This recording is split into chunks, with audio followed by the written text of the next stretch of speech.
हम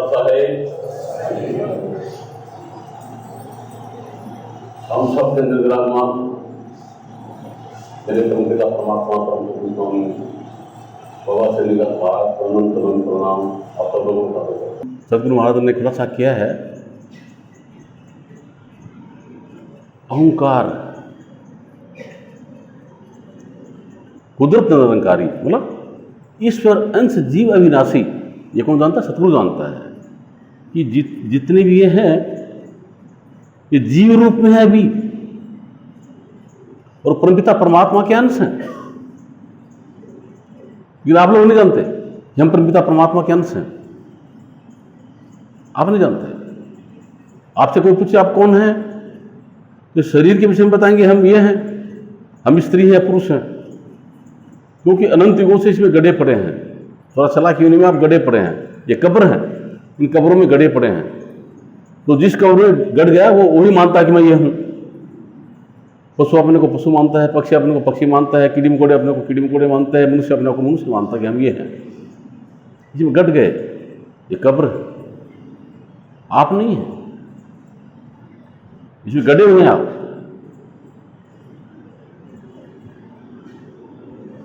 ओंकार कुदरत निरंकारी, सब में खेले आप खिलाड़ी। सबके अंदर खेल खेलने वाले जो हैं वो आप हैं। इस शरीर में भी आप खेल खेल रहे हैं, इस माइंड में भी आप खेल खेल रहे हैं, इस माया में भी आप खेल खेल रहे हैं। आपकी सत्ता के बगैर ये कोई भी चीज़ काम नहीं कर सकती। न शरीर काम कर सकता, न माइंड काम कर सकता, न माया काम कर सकती। सत्ता आपकी है। समय खेले आप खिलाड़ी, न सर्वभंगी न ब्रह्मचारी। आप सर्वभंगी भी नहीं है, ब्रह्मचारी भी नहीं है, न पुरुष न कुसरा नारी। न आप पुरुष हैं न स्त्री हैं, न बालक न वृद्ध कहा है, न आप बच्चे हैं न बूढ़े हैं। रूप न रेख दृष्टि ना व्यापक हो, क्या उसका कोई रंग रूप ऐसा नहीं है जिसको देखा जा सके। न जंगम न योगी, आप पे आप रसना रस भोगी। आप जंगम भी नहीं है, योगी भी नहीं है, आप पे आप रसना रस भोगी। सर्वव्यापी, सबके अंदर व्याप्त हैं। समय व्याप्त होकर के भी सबसे न्यारे। ऐसी लीला है अपरंपारा। इस प्रकार से आपकी जो लीला है अपरंपार है। ज्योति स्वरूप निधारी, आपका यदि प्रकाश है, सभी दिन आपका यदि प्रकाश है। दास रविदास कहे ब्रह्मचारी, गुरु महाराज कहते हैं यह आपका प्रकाश है, आपका ही प्रकाश है। सबको प्रकाशित करने वाली जो सत्ता है वो आप हैं, लेकिन जानते नहीं हैं, जानते नहीं हैं। आपकी दिशा अंधकार की तरफ है। जिधर अंधकार है उधर आप देख रहे हैं। ये शरीर की रचना हुई तमोगुण से। तम नाम बोलते हैं अंधेरे को।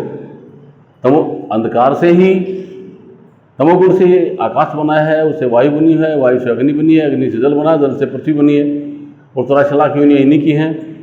और इसके अंदर आप बैठे हुए हैं तो अंधेरे में हैं, कैसे दिखाई देगा? कैसे दिखाई देगा? इनके अंदर प्रकाश तो आपका है, इनके अंदर प्रकाश आपका है, और आप अंधेरे की तरफ देख रहे हैं। आपको सत्य कैसे नजर आएगा? आप नजर ही नहीं आ रहे। उसे कहते हैं कि ईश्वर अंश जीव अविनाशी, चेतन अमल सहज सुखराशि। आप चेतन हैं, आप जड़ शरीर नहीं है, आप जड़ माइंड नहीं है, अब जड़ माया भी नहीं है। आप इसके जहां पे जड़ शरीर है, जड़ माया है, जड़ माइंड है, वहाँ पर आपकी मौजूदगी अनंत अनंत युगों से है। इसलिए आपके अंदर ये भ्रांति पैदा हुई है कि हम ये जड़ शरीर हैं, हम ये जड़ माइंड हैं। ये आपके अंदर भ्रांति पैदा हो गई है। इसी भ्रांति को तोड़ने के लिए संत सद्गुरु तरीका बताते हैं। मतलब आपको ऐसे नहीं उठ जाएगी, आपको कह दिया कि आप शरीर नहीं है, आप माइंड नहीं है, आप माया नहीं, माया से परे हैं, चेतन आत्मा है। कैसे हो गया? ये नहीं, ऊपर से नहीं थोपा जाएगा। ऊपर से थोप दिया है ना, ऊपर से थोपी हुई चीज़ है, वो बात नहीं बनती। आपके अंदर रियलिटी है, सेंस ऑफ ट्रुथ है, जो परफेक्शन है ना, उसका मैनिफेस्टेशन, उसको बाहर आपका अनुभव हो जाए कि मैं ये हूं, आपका अनुभव आपको हो, वो चाहते हैं सतगुरु। ये आपके अंदर ये ऐसी दवा नहीं पिलाना चाह रहे कि आप मान लो आप शरीर नहीं हो, आप माइंड नहीं हो। ये दवा नहीं पिलाना चाहते। मान लेने से बात नहीं बनेगी। वो कहते हैं कि भाई जो आपको विधि बताई गई है, उस विधि का जो टारगेट है, जो लक्ष्य, वो यही है, आप उसका इस्तेमाल करो, है ना। आप कहाँ पहुंचेंगे? इस शरीर के बाहर पहुंच जाएंगे, इस माइंड के बाहर पहुंच जाएंगे। कहाँ आएंगे? अपने आप में। तो क्या आप पहले अपने आप में नहीं थे? क्या पहले अपने आप में नहीं थे? थे, लेकिन तू अचेत गाफिल हो रहता। आप अचेत अवस्था के अंदर थे, और गाफिल किस लिए? कि आप माइंड को देख रहे थे, शरीर को देख रहे थे। इस साथ में जुड़ करके आपकी मान्यता ये थी कि संसार के अंदर जितने भी कार्य हो रहे हैं, माया के अंदर जितने भी कार्य हो रहे हैं, यही इनका कर्ता मैं हूं, मैं ही को कर रहा हूं। उनमें मौजूदगी थी आपकी, जबकि उनमें से आप कोई भी कार्य नहीं कर रहे, न कर सकते। ठीक है। जैसे मतलब क्या है कि अभी ये मेरे सामने माइक पड़ा है, इसका कार्य क्या है कि जो मैं बोलूं उसको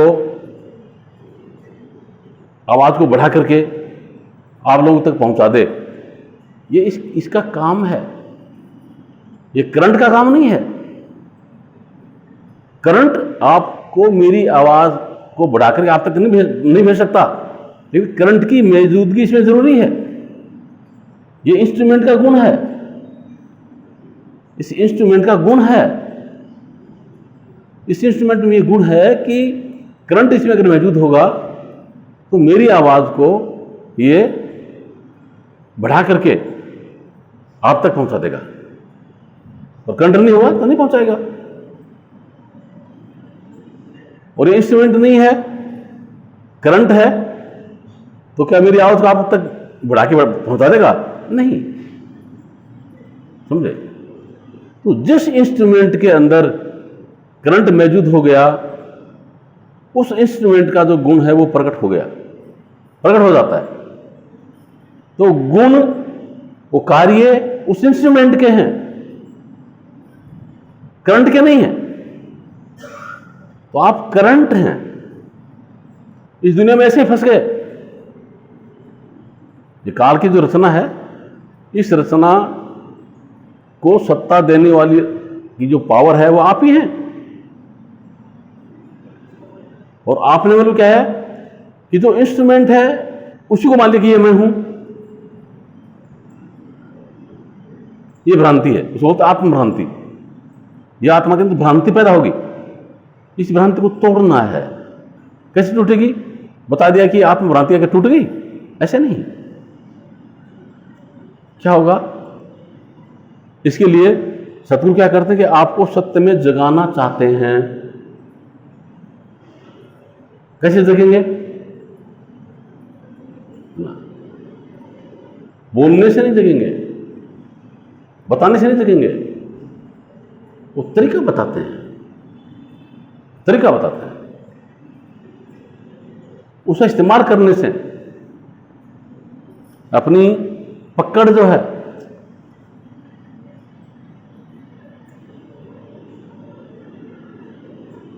शरीर में नहीं होगी, माइंड में नहीं होगी, अपने आप में होगी। अपने आप का एहसास करेंगे, खुद का अनुभव करेंगे कि मैं खुद कौन हूं। अभी इसके लिए भारी तौर पे समझने के लिए एक वक्त में कोई ग्वाला और जंगल में भेड़ बकरी चराने के लिए गया हुआ था। तो क्या देखा उसने कि एक शेरनी ने एक शेर के बच्चे को जन्म दिया है और शेरनी उस बच्चे को जंगल में छोड़ करके और आगे कहीं चली गई। बच्चा वहां अकेला है। ग्वाले ने उस बच्चे को पकड़ लिया, पकड़ करके उनको भेड़ बकरी के साथ में रख रहा है। भेड़ बकरी का उसको दूध पिला रहा है ना। वो बढ़ता जा रहा है, भेड़ बकरी के साथ में चरने के लिए आ रहा है और वहां पे घास में भी मुंह मार रहा है। एक दिन शेर ने देख लिया उसको, ये क्या भाई, शेर का बच्चा और भेड़ बकरी के अंदर। तो शेर दहाड़ता है जोर से। जब शेर की दहाड़ सुनी, भेड़ बकरियां भग गई, ग्वाला भी भग गया, शेर का बच्चा भी भगने लगा। तो शेर ने शेर के बच्चे को पकड़ लिया। तू कहां जा रहा है? तू तो शेर है। वो बोलता ना, मैं बकरा हूं। अरे बकरा नहीं, शेर है। वो ना, मैं बकरा हूं। ऐसे समझ नहीं आएगा इसको। उसने बताया कि शेर है, ये नहीं समझ में आया। पकड़ लिया उसको, पकड़ के एक नदी के किनारे ले गया उसको। ले जाकर के बोलता, देख ऐसा देख, मैं कैसा हूं, तेरे दिखाई दे रहा हूं? दिखाई दे रहे हो। मेरी परछाई देख इसके अंदर कैसी है, मेरे जैसी है या और किसी जैसी? बोलते आप जैसी है। अब तेरी परछाई देखी, इसमें परछाई देखी कैसी है, मेरी जैसी है या भेड़ जैसी है या बकरी जैसी है या ग्वाले जैसी है?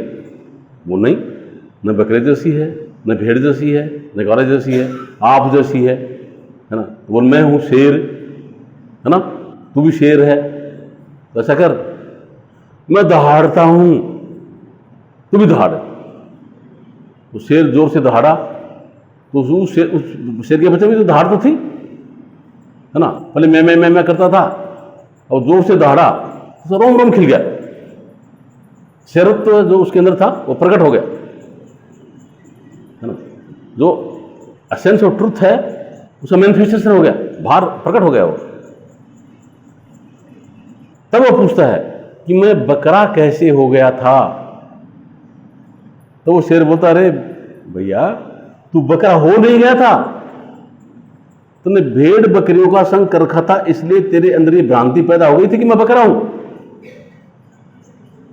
ठीक है, था तो शेर, लेकिन जानता नहीं था, शेरत्व तो प्रकट नहीं हुआ था।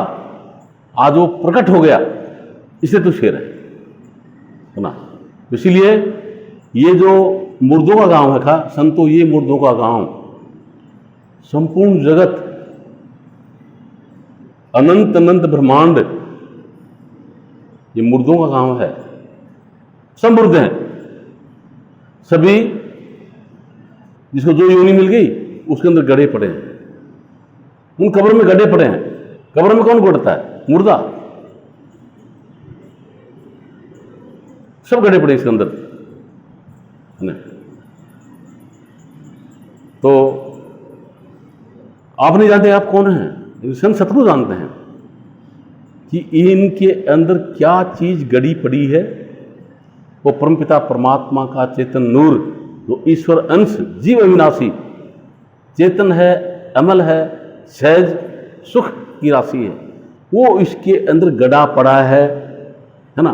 ये अपने आप को जानते नहीं है कि लाल ली हो सो लाल की सबके पले लाल, गांठ खोल परखे नहीं इसमें जो है कंगाल। लाल ली खोजे कोई सूरा, जिसको सतगुरु मिल जा पूरा। उसको कौन जान पाएगा, है ना। जिसको ऐसे सच्चे सतगुरु जिन्होंने अपने आप को जान लिया, वो जगाएंगे। कथा खाने सुनाने की बात नहीं बनने वाली है, ये जगाने की बात है। वो जगाएंगे, है ना। जैसे शेर के बच्चे को ले जा करके उसको शेरत्व उसके अंदर प्रकट करते हैं। वैसे मतलब क्या है कि आपको जहां पे जगाने की अवस्था है वहां आपको ले जाएंगे, और वहां ले जाकर के आपको इस चीज का एहसास करा देंगे, इनको करा देंगे क्या कि आप परमपिता परमात्मा के चेतन नूर, चेतन आत्मा है। आप ये शरीर नहीं है, आप माइंड नहीं है, ये माया भी नहीं है ना। तू अचेत गाफिल हुए रहता, सुने न मूल कलाम, माया नार पड़ी तेरे पीछे, छोड़त क्यों नहीं काम। ठीक है, ये सुना करके उसको एहसास कराएंगे कि तू ये है,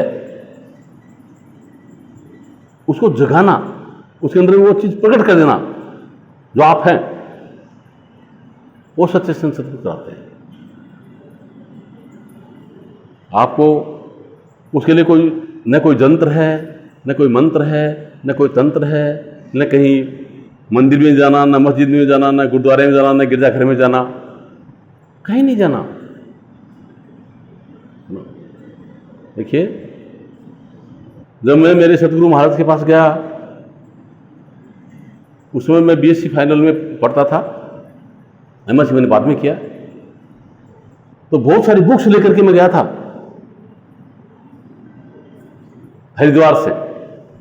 गुरु महाराज ने मुझे गधे की तरह लदा दे करके और हंस करके कहते हैं, क्या है इनमें? मैं खुश होकर दिखाने लगा कि देखो ये शिव पुराण है, ये पुराण है, ये वो है, ये वो है, इतना सारा। तो उन्होंने कहा कि ये बता, तू ये बुक्स पढ़ना चाहता है या अपने आप को पढ़ना चाहता है? मेरी हवा निकल गई, अब मुझे क्या पता। महाराज मुझे कुछ पता नहीं, मैं बच्चा हूं, आपके पास आया हूं, जो उचित आप पढ़ाइए, मुझे पता नहीं है। ठीक है, तो गुरु महाराज ने कहा कि ये जितने भी हैं वेद, पुराण, कुरान, बाइबल, गीता और है, ये क्या है कि ये भेद है ना। और इसके अंदर क्या है, इतनी गुमराही है कि आदमी इस जंगल में जो फंस गया वो कभी वापस लौट के आया नहीं। इसमें सत्य नहीं है। मतलब जैसे ऐसे नहीं, जैसे समझ लीजिए कि ये मेरे पास कोई बुक है, इस बुक के अंदर मान लो किसी जगह हिंदुस्तान का मैप है, और मैप के अंदर क्या है कि बताया कि यहाँ हरिद्वार यहाँ है, हरिद्वार है, हरिद्वार में यहाँ हर की पैड़ी है। ठीक है, उस बुक में बता दिया। ठीक है, अब क्या उस बुक के ऊपर जहाँ हरिद्वार लिखा है उसके ऊपर मैं बैठूं, मेरा स्नान हो जाएगा? हो सकता क्या? बिल्कुल नहीं। भेद है, बता दिया कि हिंदुस्तान के अंदर हरिद्वार है और ऋषिकेश है, मतलब वहां पे हर की पौड़ी है ना। क्या मुझे गंगा के पानी में वहां नहाने का सौभाग्य मेरे प्राप्त होगा? क्या मैं उस ठंड को एहसास कर पाऊंगा? बिल्कुल नहीं।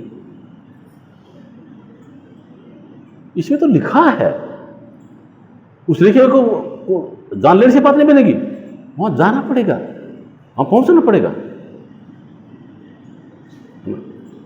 कि वेद हमारा भेद है।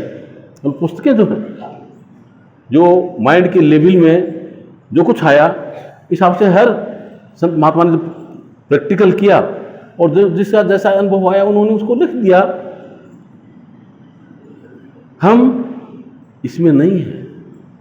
वेद, पुराण, कुरान, बाइबल, गीता वगैरह जो भी है महात्मा के द्वारा जो लिखा गया वो भेद है, हम उसमें नहीं है ना। जिस चीज का अनुभव करना है वो कहाँ है? आपके अंदर है, आपके अंदर है। गुरु महाराज ने कहा कि आपको अपने आप को पढ़ना पड़ेगा। आप क्या हैं ये पढ़ना पड़ेगा। तो उसके लिए अभी कहां प्रवेश आपका कहां है? इस शरीर में है। शरीर में प्रवेश किए हुए हो आप, इसलिए आपको शरीर मानते हो। इस माइंड में प्रवेश किए हुए हो, इसलिए आप अपने आप को माइंड मानते हो। समझे? और आप हो तो अपने आप में ही, लेकिन अपने आप का आप अनुभव नहीं कर पा रहे हैं क्योंकि आपकी दिशा उल्टी है, नजर आपकी उल्टी है। ठीक है, तो आपकी नजर को अपनी तरफ करना पड़ेगा। परमात्मा के घर जाने वाला रास्ता सेल्फ के थ्रू है, खुद के थ्रू है, आपके थ्रू है। आप में परमात्मा है, इस शरीर में परमात्मा नहीं है, इस माइंड में परमात्मा नहीं है, इस माया में परमात्मा नहीं है, ये अलग है। आप में परमात्मा है। इसको समझाने के लिए आप लोगों को बार बार उदाहरण देके बताया करता हूं लोगों को। नारियल एक यूनिट है। उस नारियल के ऊपर क्या है कि डाडी लगी हुई है, उस डाडी के अंदर तेल नहीं है, उस यूनिट का पार्ट है। फिर जो जिसमें वो डाडी चिपकी हुई है, जिसको इंग्लिश में शेल बोलते हैं और अपने हिंदी में इसको टॉक्सी बोल दो, वो टॉक्सी के ऊपर चिपकी हुई है, वो टॉक्सी में भी तेल नहीं है, वहां भी तेल नहीं है। तेल कहां है? उसके और अंदर जाओ, वहां गट है, गट में तेल है ना। तो एक नारियल है, अगर किसी को तेल चाहिए क्या करना पड़ेगा?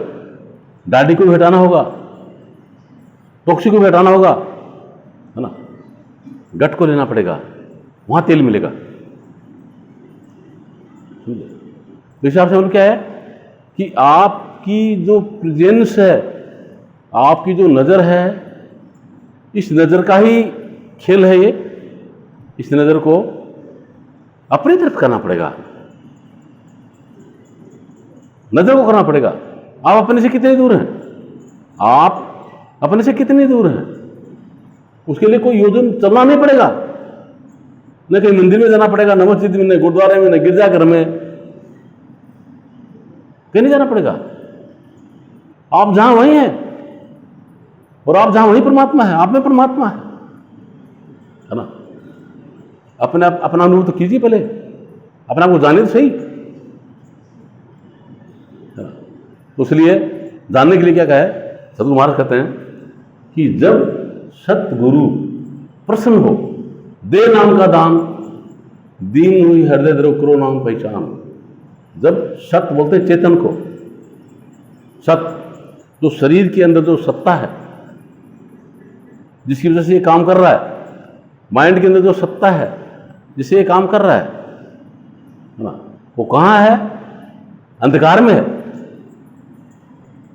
जितनी 84 लाख योनियां हैं वो अंधेरी कोठरी है, उन कोठरियों के अंदर पड़ा हुआ है, अंधेरे में पड़ा है वो सत। सत गुम बोलते हैं अंधकार को, है ना। उसमें से निकाल के उसको रू मतलब होता प्रकाश, प्रकाश में जो लिया है उसको बोलते हैं सतगुरु। सतगुरु प्रसन्न हो, खुश हो करके जब दे नाम का दान। तो नाम क्या चीज है? नाम देखिए, जितनी भी 84 लाख योनियां हैं, ये सब काल की बनाई हुई हैं, काल की बनाई हुई कोठरी हैं, कब्र है, इसके अंदर उसने गाड़ रखा है। उसमें वो लोग क्या है कि परमपिता परमात्मा सतपुरुष, जिसका काल भी उसी का बेटा है, ठीक है। उस सतपुरुष ने उस काल को हुक्म किया कि तैने जो रचना की है, जो जड़ रचना की है, जो मेटीरियल रचना की है, उस रचना के अंदर तू सत्ता तो मेरे से ले गया, चेतन तो उसमें डाल दिया। उसमें डालने का तो तूने सिस्टम तैयार कर दिया, उससे निकलेगा सिस्टम तो तूने तैयार नहीं किया। उसमें से निकलेगा कैसे, है ना? तेरे सिस्टम के हिसाब से ये कभी भी वहां से निकल नहीं सकता, समझे? तो तेरे को एक योनि ऐसी बनानी पड़ेगी, कंपल्सरी है वो, है ना। उसको मनुष्य की योनि बोलते हैं। मनुष्य मानव, इसमें बहनें भी आती हैं, भाई भी आते हैं, है ना, जिसके अंदर मैं एक संपूर्ण सत्ता रखूंगा। वो सत्ता का इस्तेमाल करके ये मेरे पास पहुंच सकता है, ठीक है। तो काल को ये मनुष्य का चोला बनाना पड़ा सतपुरुष के हुक्म से। वो नहीं बनाना चाहता था, इसको बनाना पड़ा। जब बनाया तो उस काल ने सोचा कि ठीक मैंने 14 तो बना दिया, लेकिन इसको इतना गुमराह कर दूंगा, माइंड और शरीर के अंदर इतना फंसा दूंगा, इस माया के जाल में इतना गुमराह कर दूंगा, कभी भी आपकी याद इसको आएगी ही नहीं, कभी याद नहीं आएगी। ठीक है, तो सतपुरुष ने क्या किया, हर इंसान के अंदर, वो किसी भी जात का है, किसी भी धर्म का है, गरीब है, अमीर है, पढ़ा लिखा है, अनपढ़ है ना, बिना किसी भेदभाव के अंदर में, और सबके अंदर वो परमपिता परमात्मा का सच्चा नाम जो परम चेतन है, जो परम चेतन है, वो रख दिया, सबके अंदर रखा हुआ है। वो चेतन नाम है, लेकिन भाषा नहीं है, वो सत्ता है, सबके अंदर विराजमान है वो, है ना। उसको बोलते हैं अंतर ज्योत निरंतर वाणी। उसके अंदर बोलते क्या है कि हमेशा चेतन का प्रकाश है, चेतन का प्रकाश है, वो चमक रहा है। किसके लिए? वो इस चेतन आत्मा को जगाने के लिए है। जैसे लोहे को पारस के साथ जोड़ दे तो सोना बना देता है, इस चेतन को अगर उससे जोड़ दे तो इसको अपनी चेतनता का एहसास कर देगा। ऐसा हो नाम, ऐसी सत्ता सबके अंदर रखी हुई है, हर इंसान के अंदर। रामनाथ के विषय सो रहा है।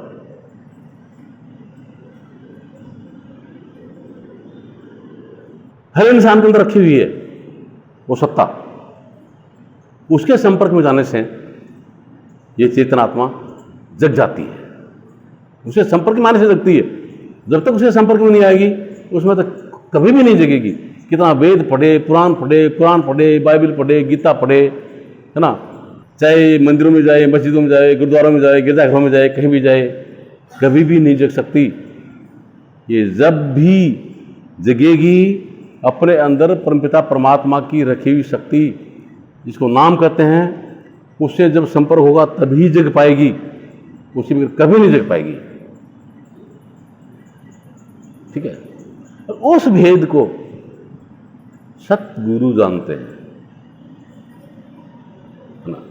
वो क्या जानते हैं? वो जानते हैं कि काल ने क्या कलाकारी की है, इस जीव को कैसे गुमराह किया है, ये बार बार क्यों जन्मता है, क्यों मरता है, क्यों आता है। जीव का कभी जन्म नहीं है, जीव की कभी मृत्यु नहीं है। मतलब इन 84 लाख योनि में कैसे गढ़ जाता है, एक योनि छोड़ के दूसरे में, तीसरे में, इस तरीके क्यों आगे चक्कर लगा रहा है। इस भेद को संत सतगुरु जानते हैं कि कर्म प्रधान विश्व रचि राखा, जो जस करत तैसा फल चाखा। यहाँ ये विश्व की क्या रचना की उसने कि कर्म प्रधान विश्व रचि राखा, कि जो जैसा कर्म करेगा वैसा उसको फल मिलेगा ना। जो जस करत तैसा फल चाखा, इस तरीके से उसने रचना कर रखी है ना। तो इस जीव को भ्रांति है क्या कि सब कार्य मैं कर रहा हूं,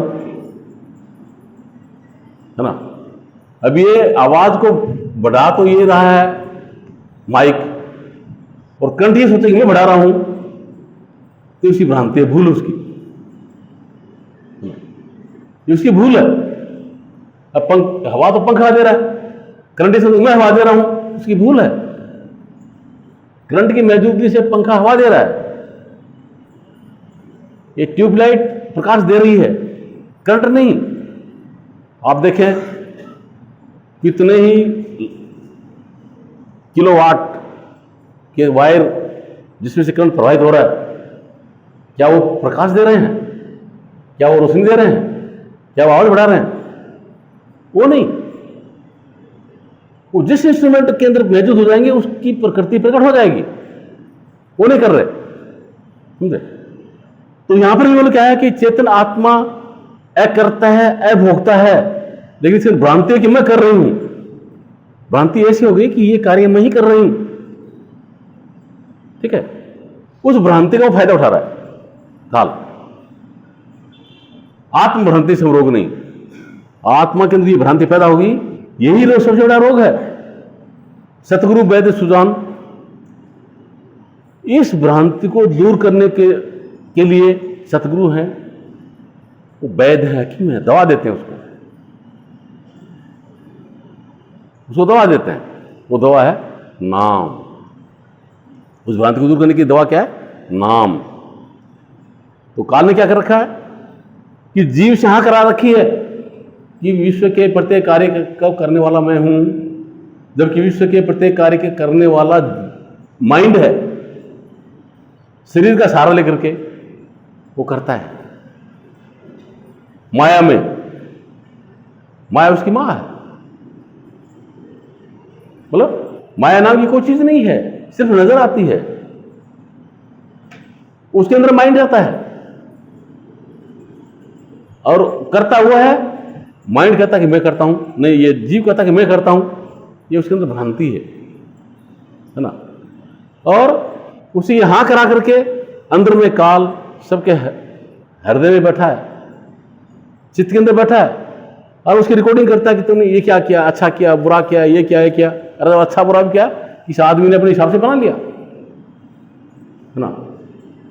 ये अच्छा है, ये बुरा है, ये सब इस आदमी ने बना लिया। क्रिएशन ऑफ माइंड है, ठीक है। उसका सबका रिकॉर्डिंग करता है चित्त के अंदर। इसको पता नहीं, वो हमेशा मौजूद रहता है। हर इंसान के अंदर सब रिकॉर्डिंग हो रही है, क्योंकि बाकी सब भोग योनियां हैं। कर्म योनि की जो योनि है, मनुष्य योनि है, इसके अंदर कर्म भी कर सकता है, भोग भी भोग सकता है। तो इस योनि के अंदर मतलब क्या है कि वो रिकॉर्डिंग करता रहता है।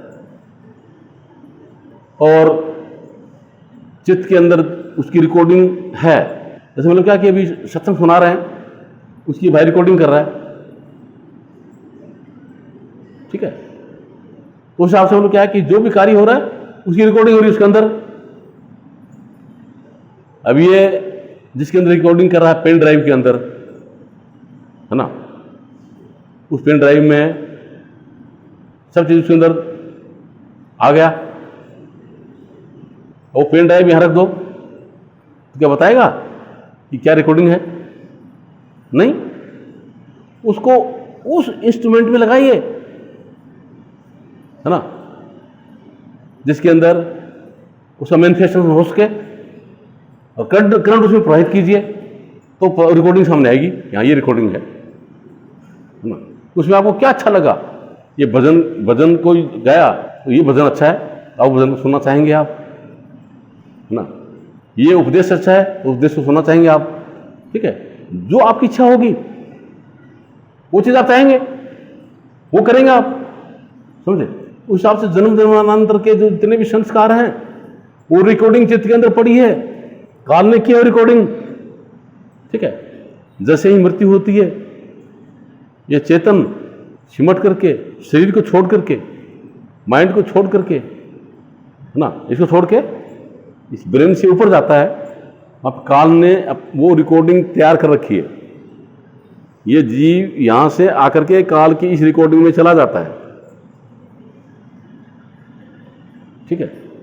और वहां अनंत युगों की जन्म जन्मांतर के संस्कार पड़े हैं और आप जिसको ये पूरा करंट यहां आने पे वो रिकॉर्डिंग शुरू हो जाती है, आपके सामने प्रकट हो जाती है। आप जिसको चाहते हैं कि मेरा ये काम अधूरा रह गया, इससे दुश्मनी लेनी थी, इससे मित्रता करनी थी, है ना, इसका लेना है, इसका देना है और है, उसी हिसाब से आपका जन्म आगे हो जाता है। उसको बोलते प्रारब्ध। जो रिकॉर्डिंग है उसको बोलते संचित, वो संचित क्रम है।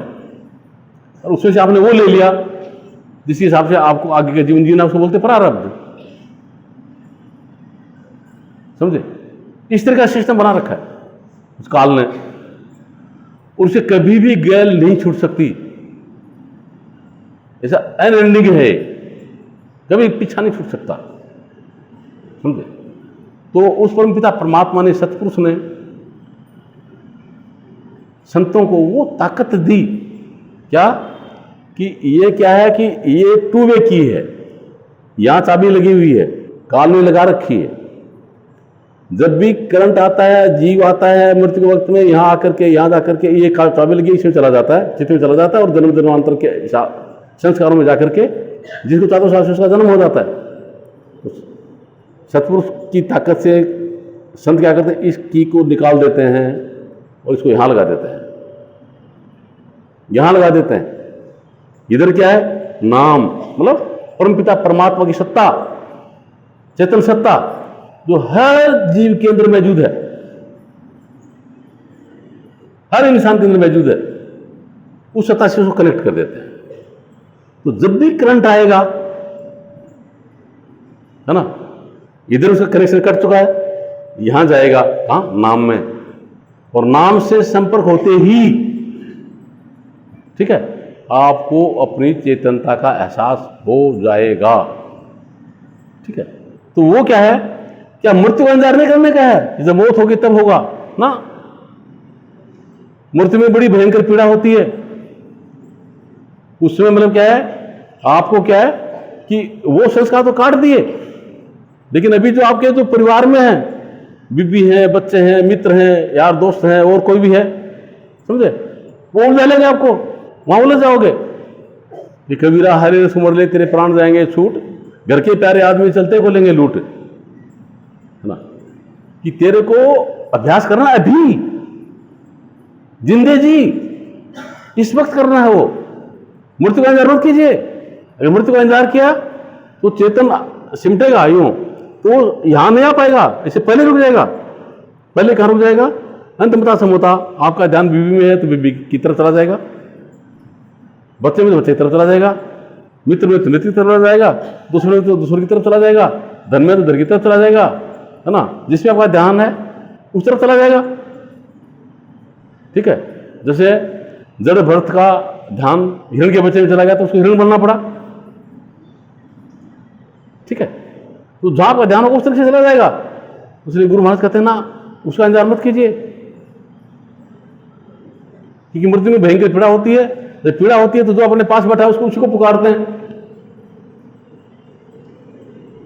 अंदर में जब हार्ट अटैक होने लगे, पीड़ा होने लगे तो क्या कहेंगे, ए सुरेश की मां,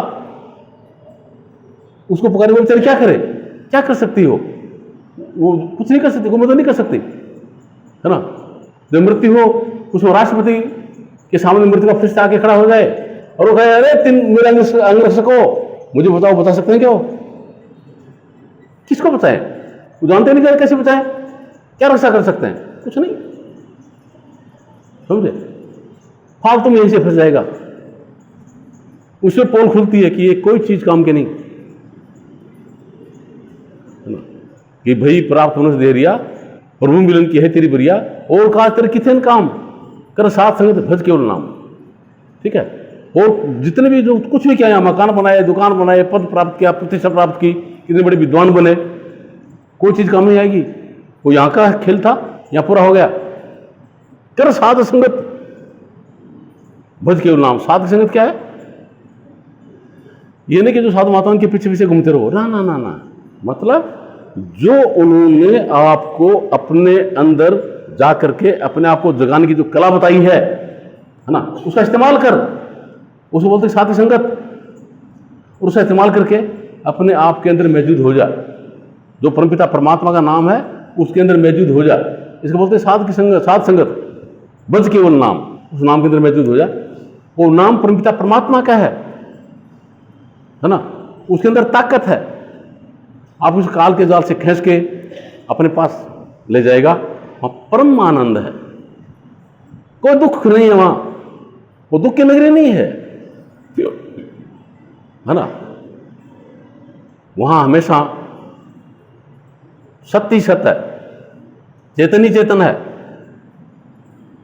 आनंद के खजाने लूट रहे हैं वहां पे, अभूतपूर्व आनंद है, समझे। वो आपका घर है, उस घर में तब पहुंचोगे जब साध की संगत करके आप जिंदगी जी और उस नाम के अंदर मौजूद हो गए, तो ये बात बनेगी, वरना ये बात कभी नहीं बनेगी। और जीवन यूं ही चक्कर काटते काटते काटते अनंत युगों से काट रहे हो, आगे अनंत युगों तक काटते रहोगे, कभी भी सफलता नहीं मिलेगी। ठीक है। तो जीवन में सफलता प्राप्त करने के लिए सच्चे संत सद्गुरुओं से सच्चा नाम लेकर के फिर उसका अभ्यास करो। अब ये यहाँ पे ये समस्या है कि सच्चे संत सद्गुरु कौन है, कैसे पता लगेगा, कैसे पता लगेगा? इस कार ने अनेक प्रकार के यहाँ पे प्रपंच रच दिए, है ना, ऐसे प्रपंच रच दिए, कैसे पता लगेगा कि सच्चा सद्गुरु कौन है? देखिए कि अभी मेरी बात से आप समझोगे तो आपको समझ में आएगा कि सच्चे संत सद्गुरु किसी को भी वरदान नहीं देंगे, किसी को भी श्राप नहीं देंगे। वरदान और श्राप किसके लिए होते हैं? इस संसार के लिए, इस काल की चाल के लिए होते हैं, ठीक है। कि तुम वो कहे कि तुम राष्ट्रपति बन जाओ, राष्ट्रपति काल के जाल में है तो बाहर है, उसी के अंदर, तो ऐसा वरदान भी नहीं देंगे। ये भी नहीं कहेंगे तुम राक्षस बन जाओ, ये भी, वो भी उसी के अंदर है। किसी को वरदान नहीं, किसी को श्राप नहीं देंगे, पहली बात। दूसरी बात क्या है कि आपको किसी पाखंड में नहीं उलझाएंगे, ठीक है, कि तुम आप कमाओ और मेरे पास लाके रख दो, कभी नहीं। संतों को वो क्या करेंगे, उनको नहीं चाहिए। क्या है कि शिष्य तो ऐसा चाहिए तो सतगुरु को सब कुछ दे, लेकिन सतगुरु ऐसा चाहिए तो शिष्य से कुछ ना ले, कुछ नहीं ले। उदाहरण के तौर पे देखिए, राजा जनक जो थे क्या रहे थे, सो रहे थे और रात्रि को सपना आता नींद में उनको कि उनको भूख लगी है, भिखारी बन गए हैं, भूख लगी, भिखारी बन गए, जा रहे हैं, कहीं टूक मिल गया, उसको उठाया, धोया और खाने को हुए तो बिल्ली आई, उसे जोर से हाथ में मार दिया, आंख खुल गई, आंख खुल गई। तो राजा जनक चिंता में पड़ गए, ये क्या है, क्या है, मैं राजा हूं या भिखारी? ऐसा सपना कैसे आया? कल मैं भिखारी बन जाऊं तो क्या होगा? ये क्या सपना है? एकदम चिंता में डूब गए, नींद नहीं आई उनको। फिर सुबह हुई, अपने दरबार में विद्वत परिषद विद्वान लोगों को बुलाया, उनसे पूछा, तो वो तो वाचक ज्ञानी थे सब, है ना, उसकी शंका का निवारण नहीं हुआ, निवारण नहीं हुआ, है ना। अंदर में चिंता घर कर गई। आखिर में बीच की बात को छोड़ दो, खास चीज बता रहा हूं, अष्टावक्र, काला कलयुटा शरीर में 8 बंक, 14 साल की उम्र, ठीक है, वो आए राजा जनक को उपदेश देने के लिए। तो पहले तो बोलो क्या है कि जो गेट पे जो चौकीदार थे उन्होंने इनको आने नहीं दिया, रोक दिया वहीं पे। ये इतने सुंदर सुंदर विद्वान लोग यहाँ बैठे हैं, ये उन राजा जनक को सेटिस्फाई नहीं कर पाए, ये क्या करेगा, है ना। वो जाने को कह रहे हैं, वो जाने नहीं दे रहे हैं, हल्ला गुल्ला मचा हुआ है। राजा जनक के कान तक बात पहुंची, क्या हो रहा है? बोले ऐसा ऐसा है। बोले भाई जो भी है उसको आने दो। अष्टावक्र जब उस सभा में जाने लगे तो उनको देख करके जितने भी लोग थे खिलखिला के हंस उठे, हंस पड़े। राजा जनक को अष्टावक्र बोलता है कि राजन, तुम सत्य का भेद जानना चाहते हो, है ना। ये तो चरम विशेषज्ञ हैं, ये तो चमड़गी पर करने वाले लोग हैं, चरम विशेषज्ञ हैं, इनसे तुम इसका भेद जानना चाहते हो, है ना। अगर गन्ना है, गन्ना टेढ़ा मेढ़ा हो तो सरस टेढ़ा मेढ़ा हो जाता है क्या? सभी एकदम स्तब्ध हो गए, ठीक है। तब राजा जन को आगे उपदेश देते हैं, क्या बताते हैं? कहते हैं कि तुम सत्य को जानना चाहते हो, उसका अनुभव करना चाहते हो। बोले हाँ। कितनी देर में? जैसे घोड़े के ऊपर पाँव रखो इतनी देर में, बोल इससे भी कम देर में। अरे तुम संकल्प करो, संकल्प करो भाई, नजर मेरे में रखो, इधर उधर मुंह मत हिलाओ, अपना मुंह मेरी तरफ रखो, नजर मेरी तरफ रखो, तभी समझ आएगा, समझ नहीं आएगा। ठीक है, तो बोले संकल्प करो क्या कि जो भी मैं शरीर लेके बैठा हूं, ये शरीर है, ठीक है, ये मैं आपको समर्पित करता हूं, आपको समर्पित करता हूं। वो कर दिया, बोल ना, ऐसे नहीं, संकल्प करो। तो पानी की चुल्लू भर कर कहा कि महाराज ये शरीर मैं आपको समर्पित करता हूं।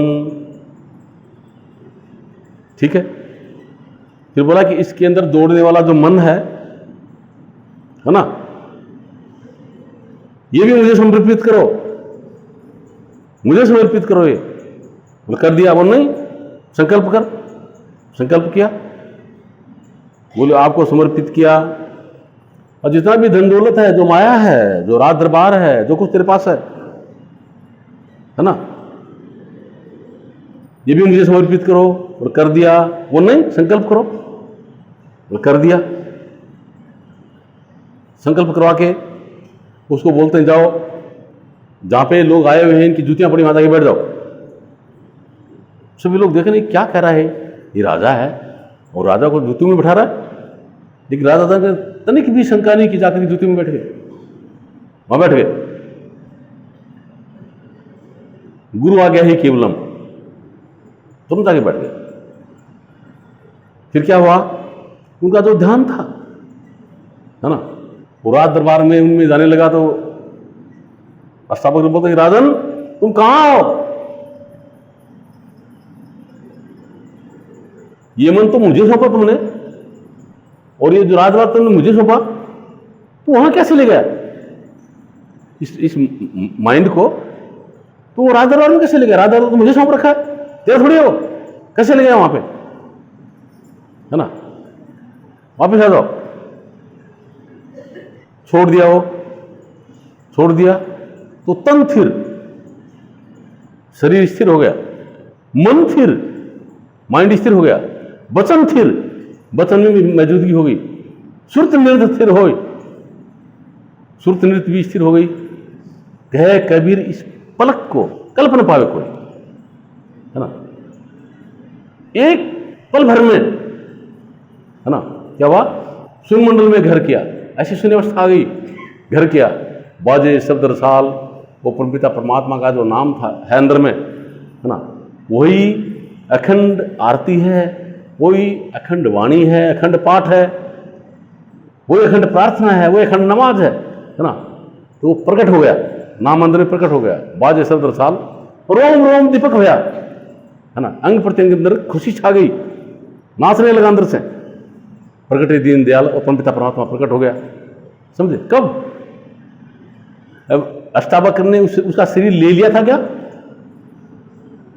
नहीं ना। उसका जो मन ले लिया था क्या? उसका धन ले लिया था क्या? नहीं। उसको उसमें मौजूद कराने के लिए इस अवस्था के अंदर आना जरूरी होता है। ठीक है, तो कहा शिष्य तो ऐसा चाहिए तो सतगुरु को सब कुछ दे, और सतगुरु ऐसा चाहिए जो शिष्य से कछु ना ले, कुछ नहीं ले उसने कभी भी। ठीक है, और उसको सत्य में मौजूद कर दे। सतगुरु क्या लेते हैं? आपका जो चेतन है उस चेतन को स्वीकार करते हैं। ना आपका तन चाहिए, ना आपका मन चाहिए, ना आपका धन चाहिए, ये नहीं, सिर्फ आपका चेतन उसको स्वीकार करते हैं, वो सतगुरु को आप समर्पित करते हैं, तो आपको जगा देते हैं उस परमपिता परमात्मा के नाम में, और आपका जीवन सफल हो जाता है। समझे, ये होता है। ठीक है, ऐसा सतगुरु करते हैं कि जो आपके अंदर चीज छुपी हुई है उसको प्रकट कर देना, ये संतों का काम होता है ना। जो परफेक्शन है उसका मैनिफेस्टेशन, ये संतों का काम है, ये करवाते हैं वो। समझे, बाकी किसी से कुछ नहीं लेते, कुछ नहीं चाहते। ये करोगे तब आपका जीवन सफल होगा। तो उसके लिए न मंदिर, न मस्जिद, न गुरुद्वारा, न गिरजाघर, न तीर्थ, न व्रत, न कहीं और को आपको आरती करने, न कुछ और करना। क्या? चुपचाप अपने घर में बैठ करके जब आपको फुर्सत हो, सब कामों से निवृत्त होकर के, बीवी बच्चों का पालन पोषण करते हुए, नाते रिश्तेदार को निभाते हुए, सच्चा और नेक जीवन जीते हुए, जब आपको फुर्सत हो, है ना, तब सतगुरु की आज्ञा के अनुसार जैसा वो अभ्यास बताते हैं, है ना, उस तरीके से सच्चे दिल से, सच्चाई के साथ में, है ना, उसमें मौजूद हो जाओ। कैसे? देखिए, ऐसे करते हुए कैसे हो सकता है? देखिए, यो देखिए, कभी ठंड आएगी, कड़ाके की ठंड पड़ेगी, आप क्या करेंगे? कोट पैंट स्वेटर वगैरह सब कुछ पहन करके कोई ऑफिस में जाएगा, कोई बाजार में जाएगा, कोई दुकान पे जाएगा, कोई मकान पे जाएगा, कोई और कहाँ जाएगा, कुछ न कुछ करना पड़ेगा ठंड से बचने के लिए। ठीक है, कोई बात नहीं।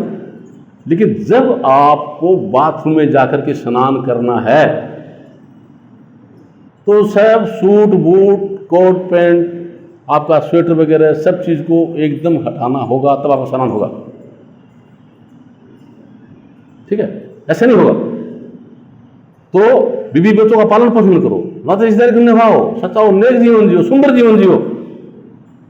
लेकिन जब आप परमपिता परमात्मा के भजन के अंदर जब बैठे तो सतगुरु की आज्ञा के अनुसार सब ये इन चीजों को निकाल दो, हटा दो, सबको हटा दो, और अपने अंदर बोलो क्या है? अपने तन को भी स्थिर करना, मन को भी स्थिर करना, सुख नृत्य को स्थिर करना, है ना, और चेतन को सतगुरु के चरणों में पहुंचा दो,